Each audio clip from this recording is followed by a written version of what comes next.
আমি জনগণকে আমি 2003-এ পাশ করে আসছি, তখন বিএনপি সরকার ক্ষমতায়, কিন্তু আমার প্রত্যেকটা মন্ত্রীকে আমার পছন্দ করতে পারো, আমার কিছু বিশ্বাস করে আমার ইভেন্ট দেখলাম, আমার নিজের দল দেখলাম, আমার এটা দেখলাম, আমি পত্রিকা দিয়ে এখানে কাজ করছি, আমার অনাস্থা আসছে, কর্মচারী না মিলাম, আমি আবার জানালার কাছে সবকিছু মিলাইতে পারি। আমি তো আপনি মনে করেন এরকম, হ্যাঁ এটা সত্য, একটা জায়গায় এতদিন কাজ করছি, কিন্তু আমি সবসময় কয়েকদিন 5 তারিখের পর থেকে সবসময় আমাকে বলছি, আল্লাহ তুমি যেটা ভালো মনে করো ওইটাই জন্য আমার জন্য, এবং সর্ব অবস্থায় আলহামদুলিল্লাহ, এটা আমার মা শিখেছে আমাকে, যে যত বিপদে আসুক আলহামদুলিল্লাহ বলবা, কারণ তুমি জানো না এইটার পিছনে আল্লাহ তোমার জন্য কি পরিকল্পনা করে রাখছে। সুতরাং এই যে কম নেওয়া, কম খাওয়া, কমে সন্তুষ্ট থাকা, এটা আমি আমার মার থেকে শিখছি,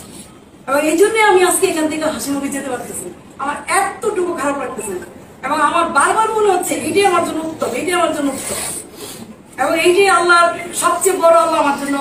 নির্ধারণ করে, সবার জন্য হয়েছে। যদি আমাকে একা কেউ এটা করতে যেত তাহলে অবশ্যই প্রতিবাদ করতাম,